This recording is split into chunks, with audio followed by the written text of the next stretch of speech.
Watch out, I've got company.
This tastes like crap.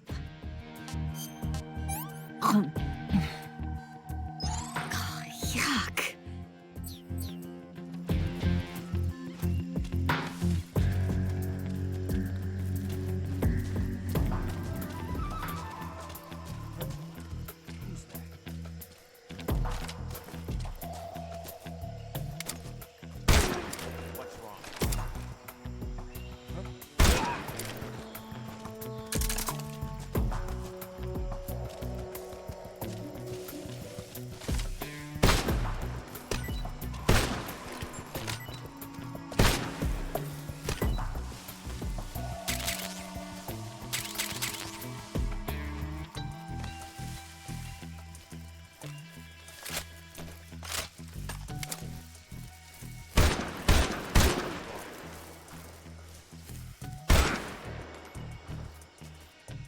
The enemy is close by.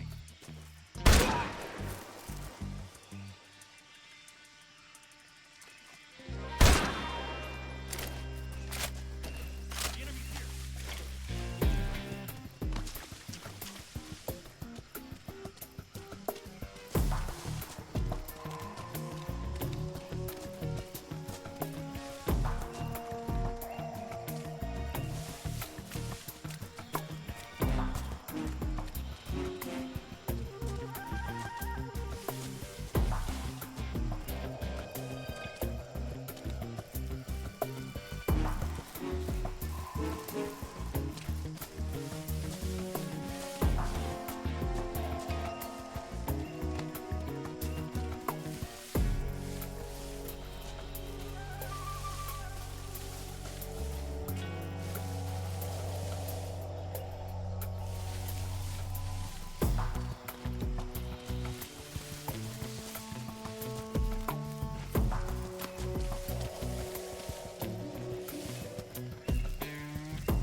Let me have some more.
What did you give me? I'm gonna puke.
Come on, Snake.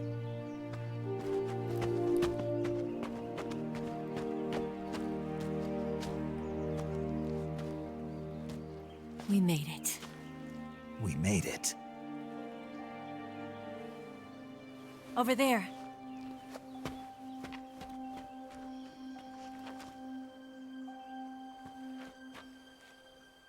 It's the boss, isn't it? I'll go get the wig ready to take off. Right. I'll leave you two alone. But come back in one piece, okay?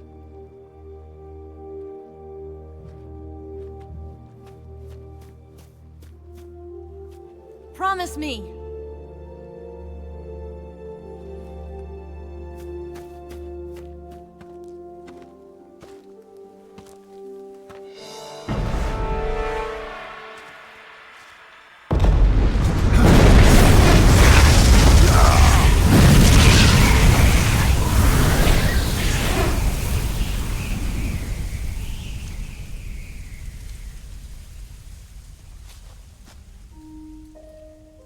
Life's end.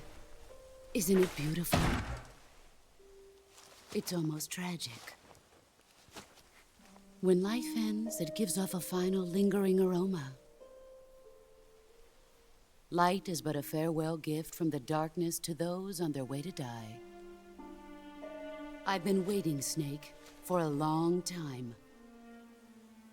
Waiting for your birth, your growth, and the finality of today. Boss. Why are you doing this? Why? To make the world one again. The world used to be whole.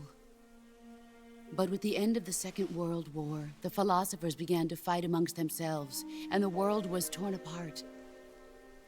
The Cobras, my comrades who trained and fought alongside me, were torn apart as well. The foibles of politics and the march of time can turn friends into enemies just as easily as the wind changes. Ridiculous, isn't it? Yesterday's ally becomes today's opposition. And this Cold War? Think back. When I was leading the Cobras, America and Russia were fighting together. Now, consider whether America and Russia will still be enemies in the 21st century. Somehow I doubt it. Enemies change along with the times, the flow of the ages, and we soldiers are forced to play along. I didn't raise you and shape you into the man you are today just so we could face each other in battle. A soldier's skills aren't meant to be used to hurt friends. So then what is an enemy? Is there such a thing as an absolute timeless enemy? There is no such thing, and never has been. And the reason is that our enemies are human beings like us. They can only be our enemies in relative terms. The world must be made whole again. The philosophers must be reunited. I will devote my skills to that purpose. And with the Colonel's money, I will achieve that end. Just as I once created the Cobras. They are my family. I may no longer be able to bear children, but I still have a family. It was November 1st, 1951. I was in the Nevada desert participating in atomic testing. The name Nevada is derived from Spanish, covered in snow, white as snow. And snow is exactly what I saw in that Nevada desert. It froze my blood white. Snake, you were an atomic test subject, weren't you? On Bikini Atoll. That's part of the reason I was drawn to you. You and I are alike. We're both slowly being eaten away by the karma of others. we'll never have the chance to die peacefully of old age. We have no tomorrow. But we can still have hope for the future. In 1960, I saw a vision of the ideal future from space. 3 years earlier, the Soviet Union had succeeded in launching Sputnik, the first man-made satellite in history, into orbit. This came as a huge shock to the United States. In response, America threw everything it had into its own manned spaceflight project, the Mercury program. Even as the Soviets seemed poised to send their first man into space, America was still experimenting with chimpanzees and rockets.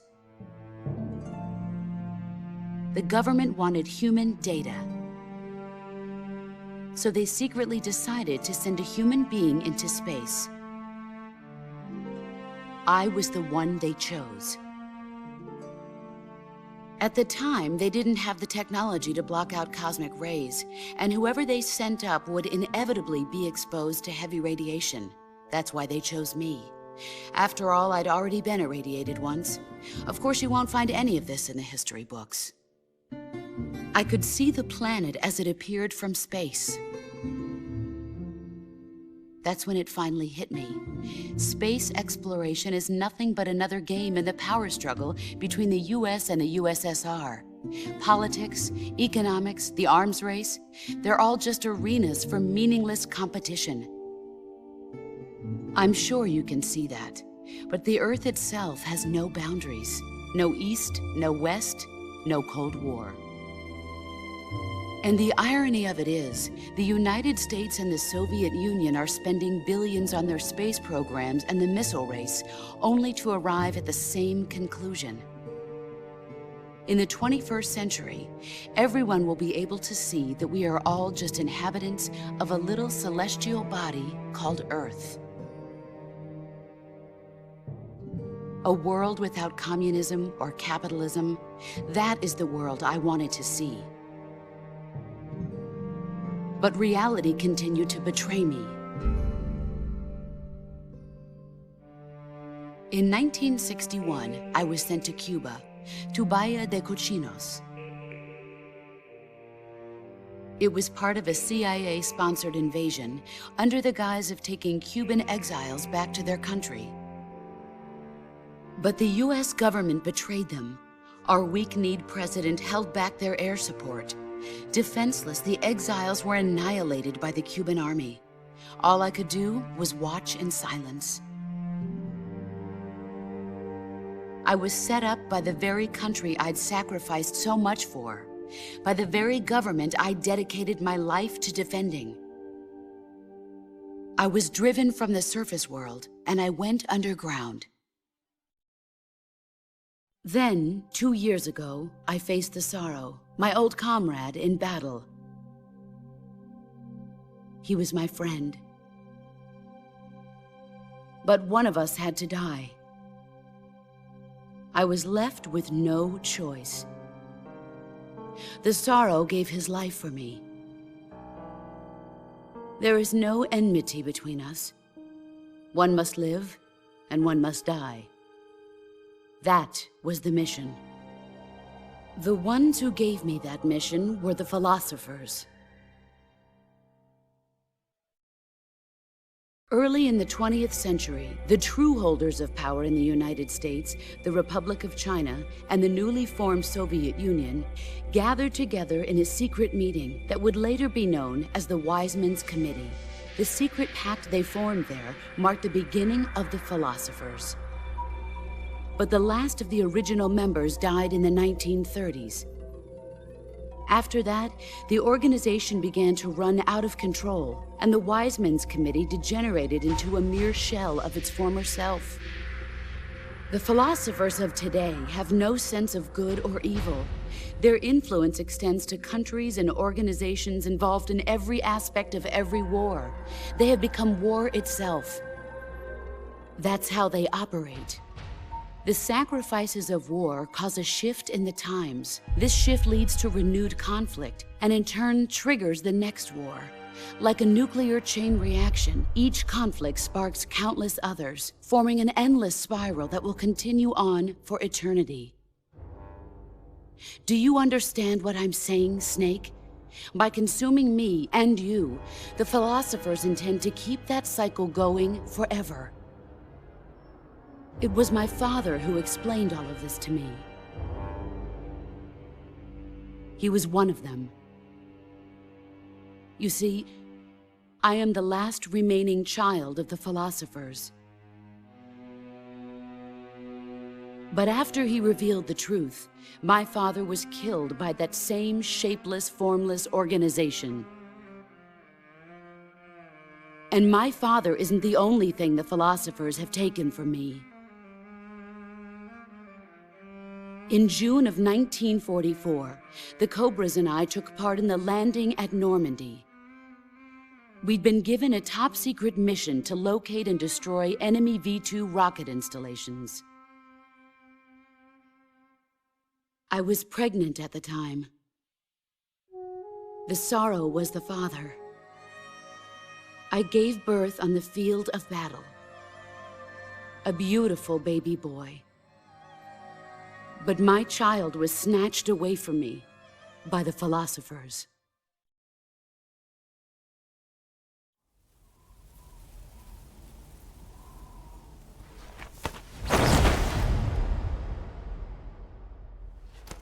Look at this scar. This is proof that I was once a mother. I gave up my body and my child for my country. There is nothing left inside me now. Nothing at all. No hatred, not even regret. And yet sometimes at night, I can still feel the pain creeping up inside me, slithering through my body like a snake.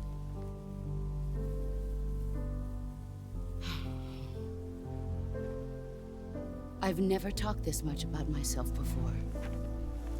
Thanks. Thanks for listening to me.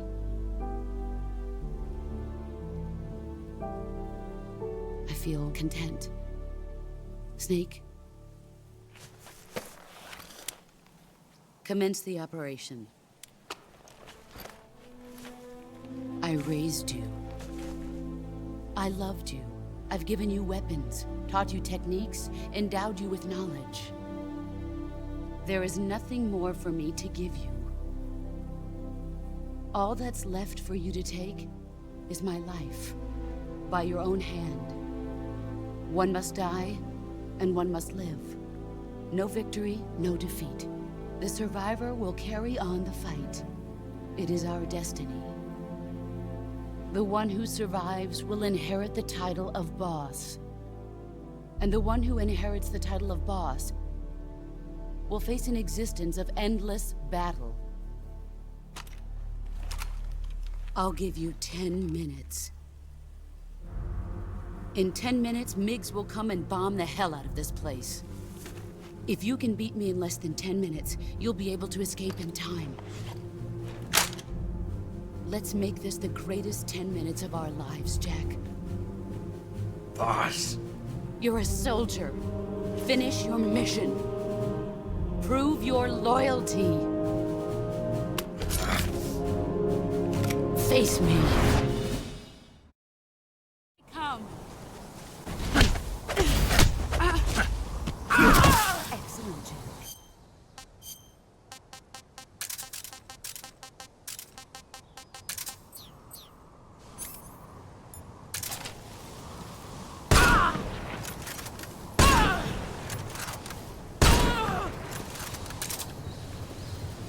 Get ready!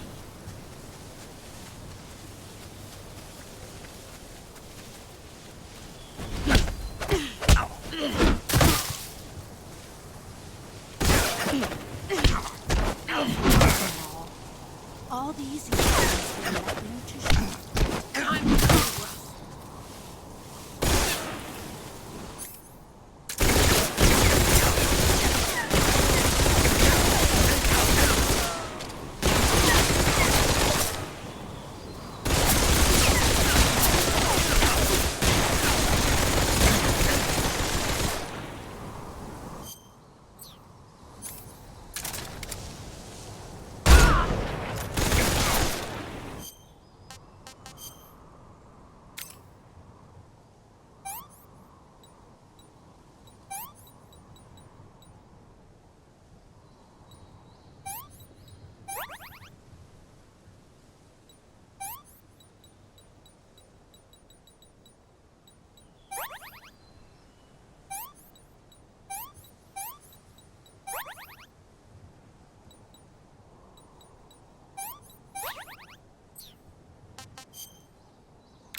Time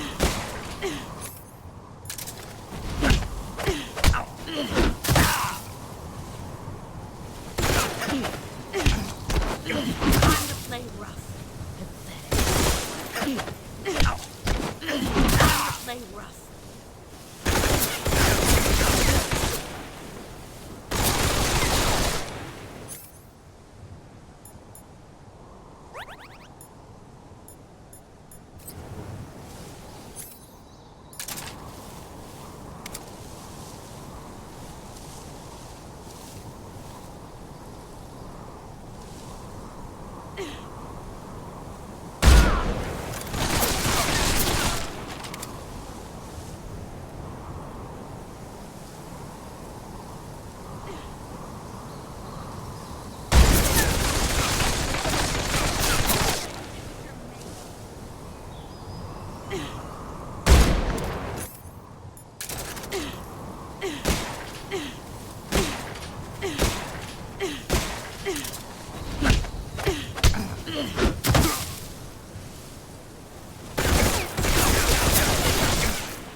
Take this.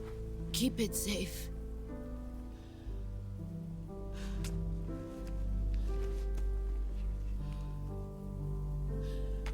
It's our only hope.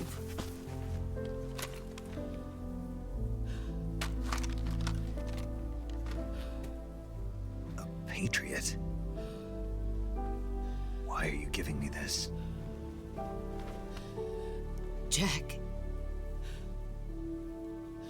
Or should I say, Snake. You're a wonderful man. Kill me. Kill me now. Do it.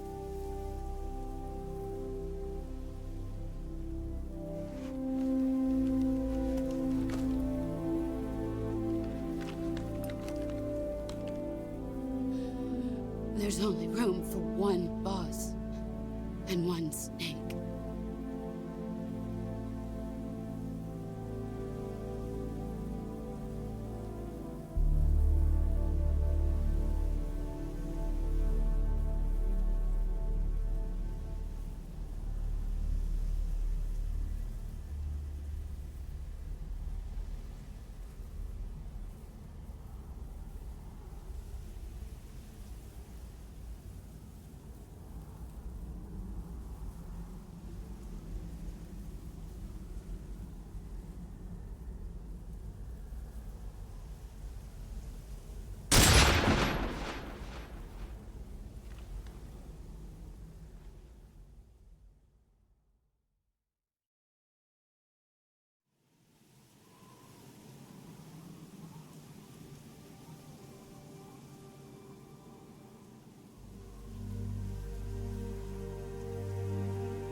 Ready to go, Snake?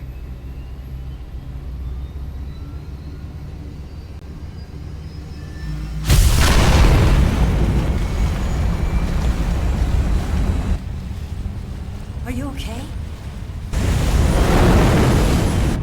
Snake? Yeah.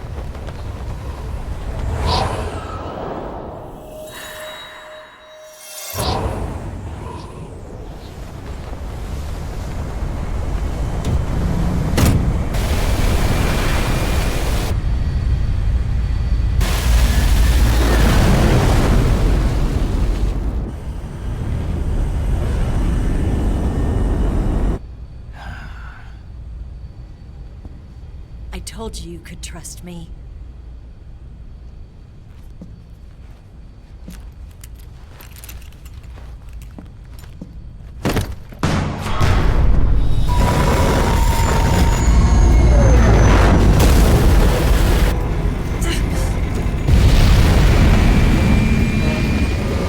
Snake!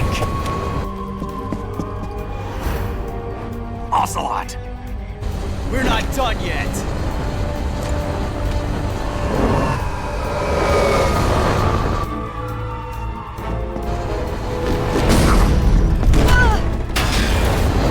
Damn!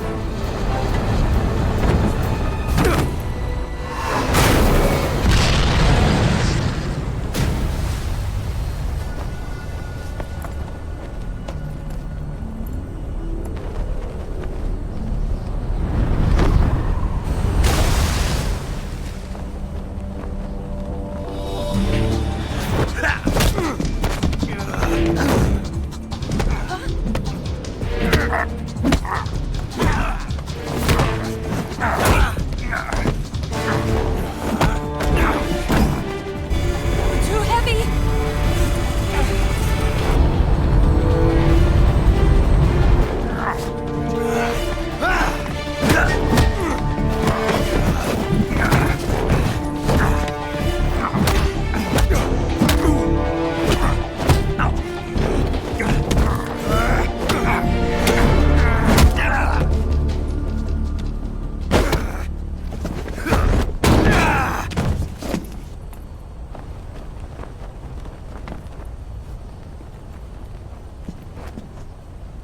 Snake, try to remember some of the basics of CQC.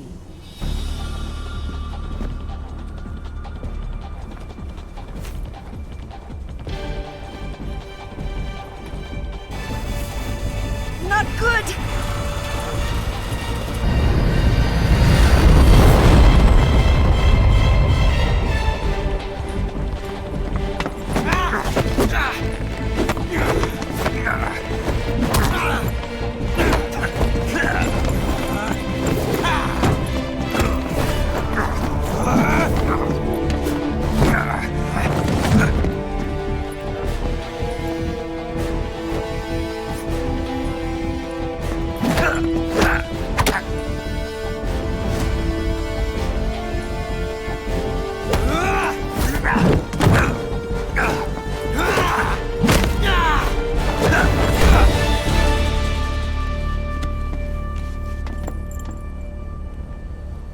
I picked up a few new moves.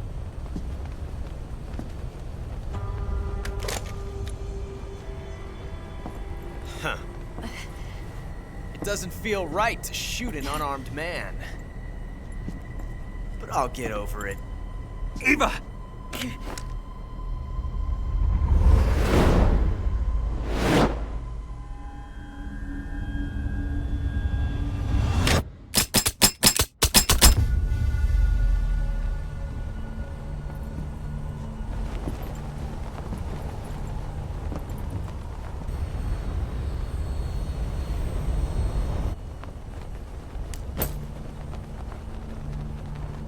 What do you say to one last showdown? Yeah, all right.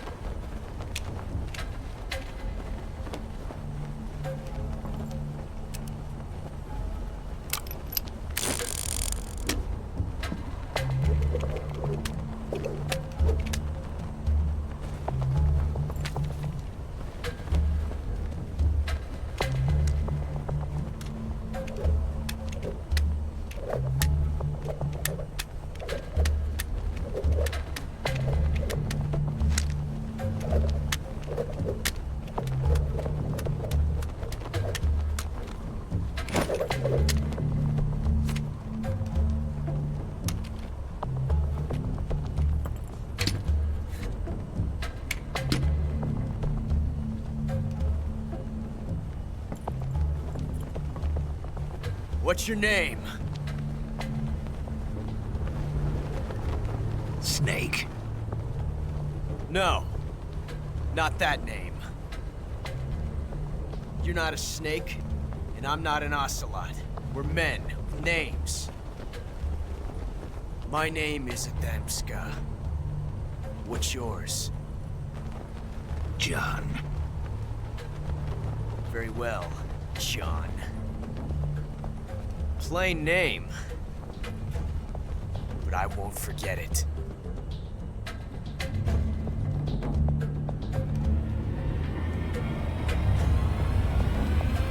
Come on!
It's a blank.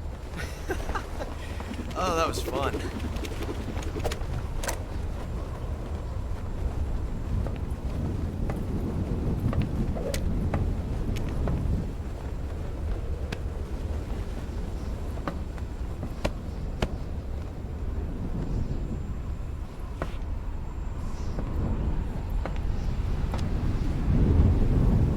Till we meet again, John.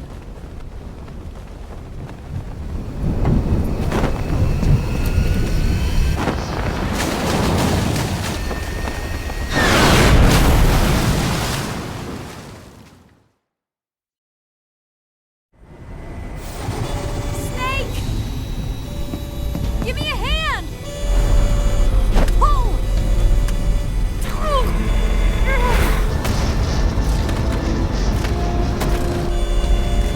Come on, pull up!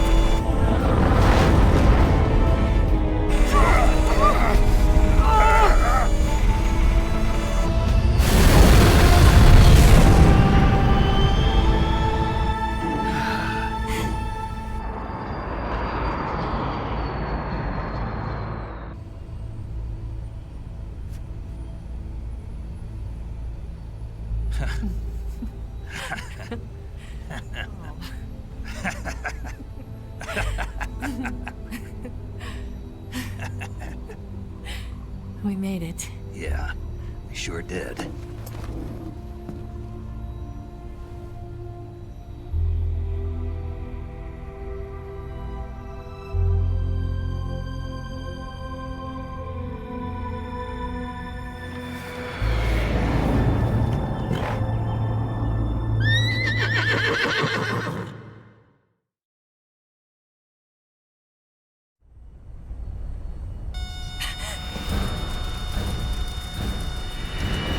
Oh no, Mix!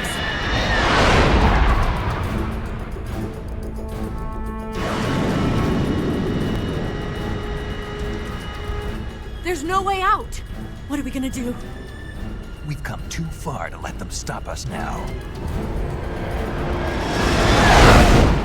Those things have got to be armed. It's no use. There's no way we can outmaneuver them.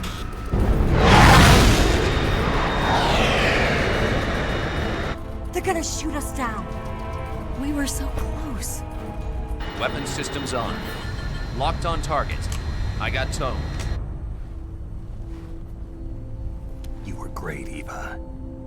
Huh? Thanks.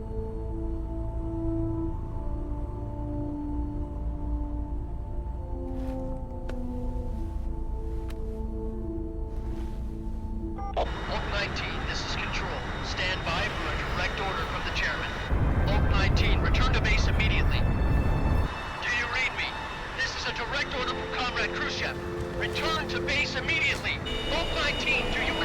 Understood.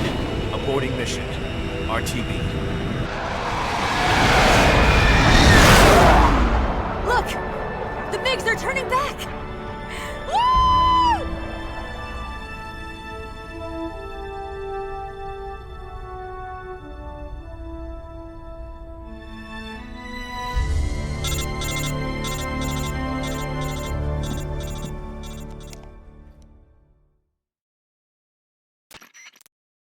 Well done, Snake. The MiGs disengaged. Most likely under orders from Khrushchev. Is this his way of helping us? Who knows? Maybe he didn't want things to get messier than they already are. Or maybe he just wanted us to owe him one. The important thing is, you made it out alive. As long as Khrushchev is with us, I don't think they'll be coming after you. It should be smooth sailing all the way to Alaska. I'm sending someone out to Galena Base to meet you. To meet me? The DCI and the President himself are waiting at Langley. Don't keep them waiting.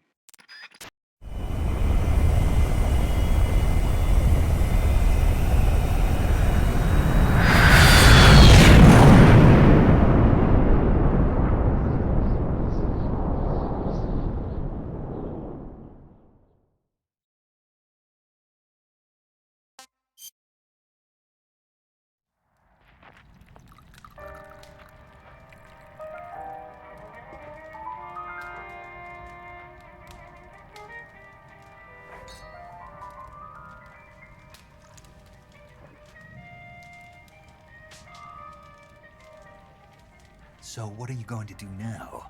Go back to the KGB? What do you want me to do? Did you ever think about coming back to America? I can't go back. I've left America behind me. But you saved this country. I didn't do it alone.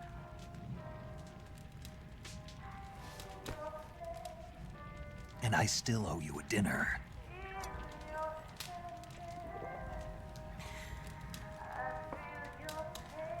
Is that part of your mission too? Or is it an order? Or is it an invitation?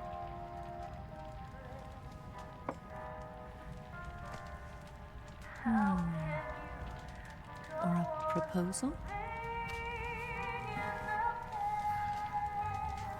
I don't take orders from anyone now.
Scholars tell us that the first spy in history was the snake in the book of Genesis. In that story, it was Eve who was tempted by the snake in the Garden of Eden. But this time around, it was I who tempted the snake and got away with the forbidden fruit of knowledge. Forgive me, snake.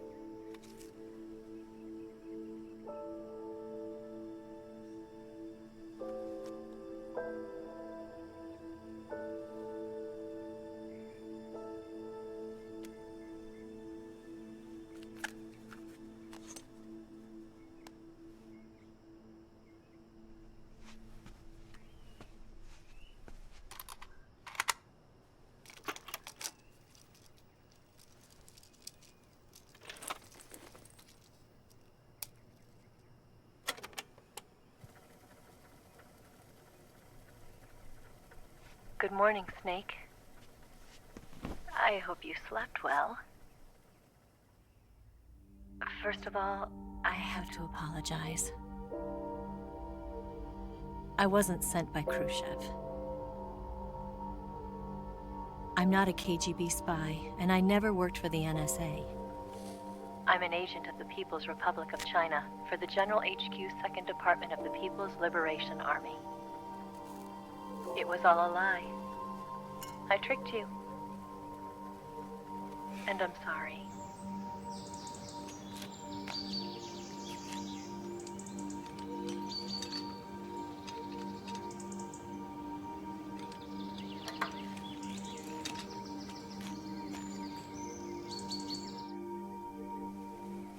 The philosophers still exist in China, too.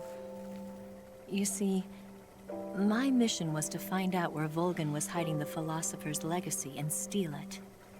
So I infiltrated his base as a KGB spy. The 2 NSA codebreakers who defected in 1960 were actually both men. The real Adam never showed up at the meeting place, saving me the trouble of having to eliminate him. I sneaked in by pretending I was Eva. And you and Sokolov and Volgin, you all believed me. The philosopher's legacy was originally held in common between the US, Soviet Union, and China. We couldn't let the Russians and the Americans take it all for themselves. The Chinese government had its eye on the legacy, too. I got the film containing the legacy, and also the nuclear missile launch data from the Shagohod.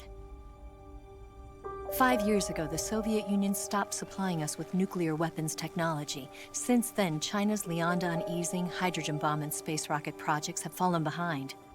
But with this data, our country will be able to develop its own nukes. We'll create a deterrent force to rival those of the US and Soviet Union. Everything has gone according to plan, thanks to your help.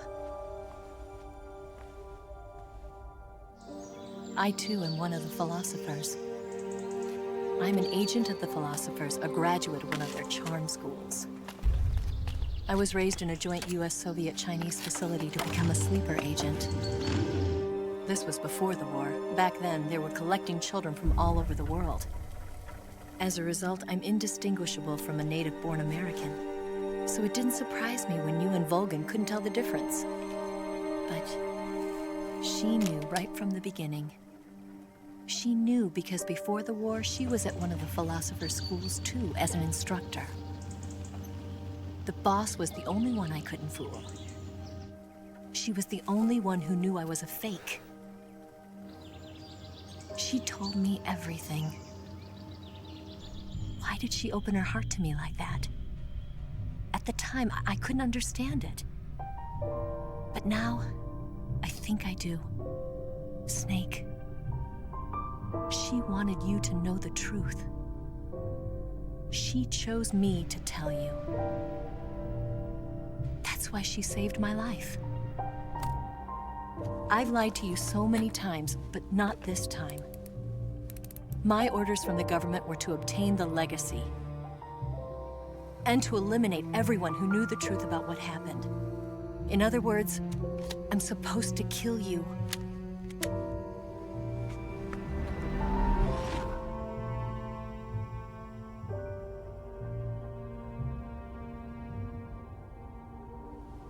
But I can't do it.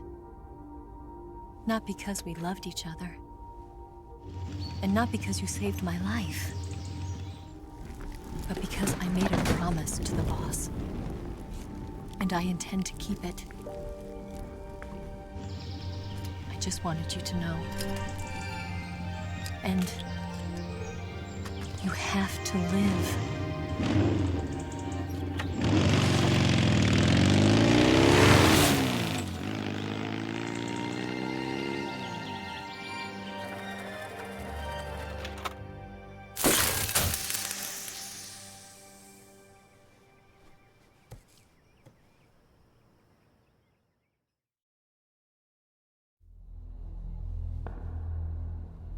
Snake, Listen to me. She didn't betray the United States. No. Far from it. She was a hero who died for her country. She carried out her mission knowing full well what was going to happen. Self-sacrifice. Because that was her duty.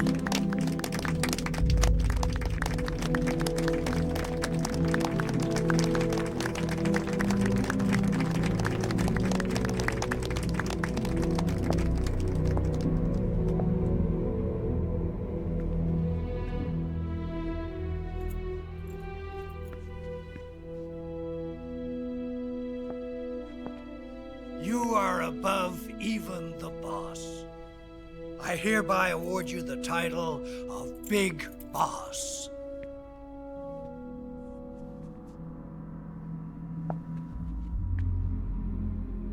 You are a true patriot.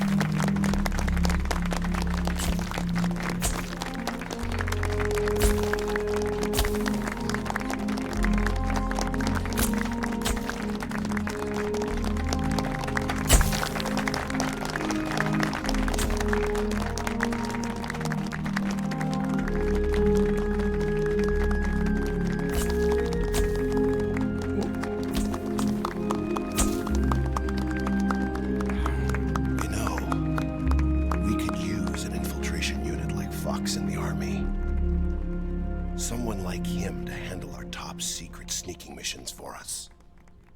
A man who combines the qualities of a soldier and an agent. The boss's defection was a ruse set up by the US government. It was all a big drama staged by Washington so they could get their hands on the philosopher's legacy. And the boss was the star of the show. They planned it so that they could get the legacy that Colonel Volgin inherited and destroy the Shagohod at the same time. Only a legendary hero like the boss could have earned Volgin's trust.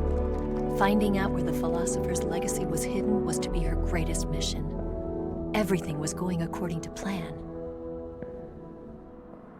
But then something happened that no one could have predicted. Colonel Volgin fired an American-made nuclear warhead at Sokolov's research facility. Khrushchev demanded that the US government provide proof that it wasn't involved.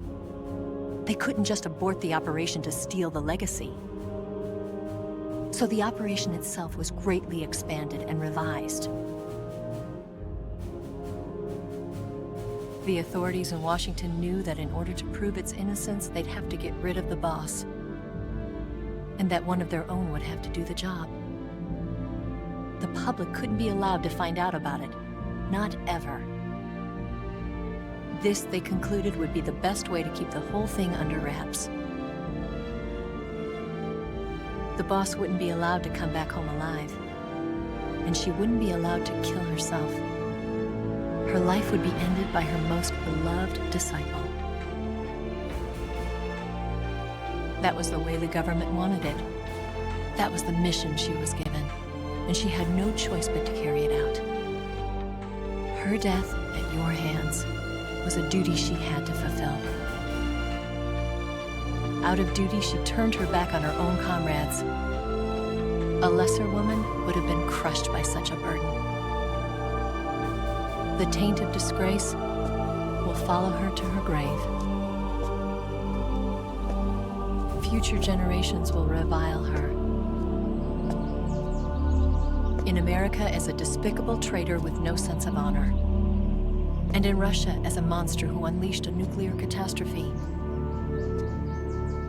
She will go down in official history as a war criminal. And no one will ever understand her. That was her final mission.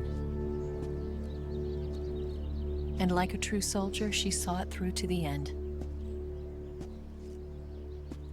But I think she wanted you, of all people, to know the truth. She wanted to live on, in your memory. Not as a soldier, but as a woman. But she was forbidden to tell you herself. And that's why she told me. Snake,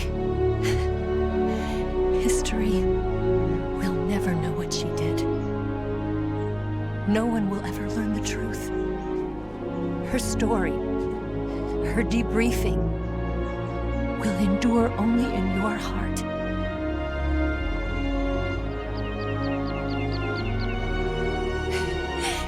Everything she did for her country. She sacrificed her life and her honor for her native land. She was a real hero.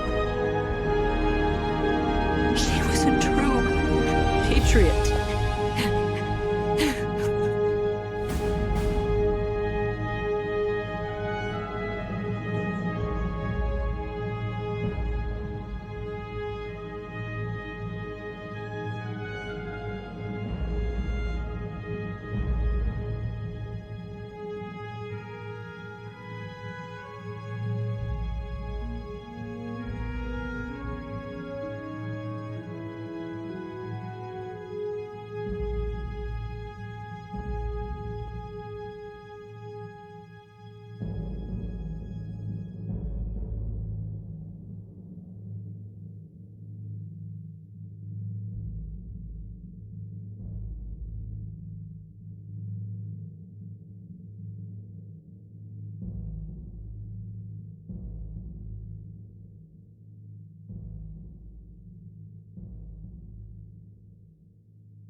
Yes, Grozny Grad and the Granin Research Facility have both been wiped out without a trace. I understand, sir, but they were necessary sacrifices. Yes, the CIA has taken care of the boss themselves. I believe the White House will be satisfied. Khrushchev is finished. Your time has finally arrived. Yes, the American president is relying on us to keep a lid on the whole affair. We've got him by the balls. It should make a valuable trump card in future negotiations. Yes, Chief Director, of course. I'll keep the KGB informed.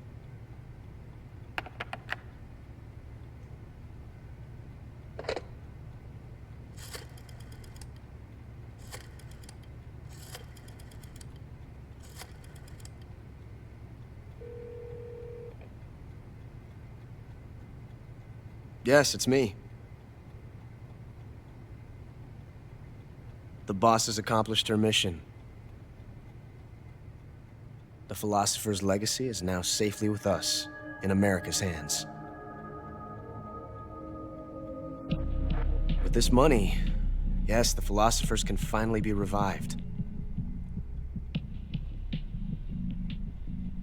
The film we handed the Chinese was a fake. Peking must be in an uproar right about now. I'm afraid so. Only half the money has made it back to the United States.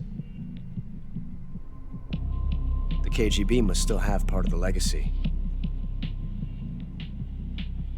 Yes, the weapon has been reduced to ashes. That's right. Grozny Grad has been obliterated by the Davy Crockett we brought in as well. Yes, that was the boss's work too. Speaking of which, I've obtained something from Granin that you might find interesting. It's a revolutionary new nuclear attack system. Perhaps it might just come in handy someday. Yes, we have Snake to thank for that. Khrushchev believed it as well. Yes, they bought our story. I don't think they'll be making a fuss. And the secondary alert has been lifted as well. And the Soviets still haven't discovered my true identity. They have no idea that I've been triple-crossing them. I will continue my activities as a contact for the new government. Yes, it appears that no one knew that I was Adam. Of course, I am always at the CIA's disposal, Mr. Director.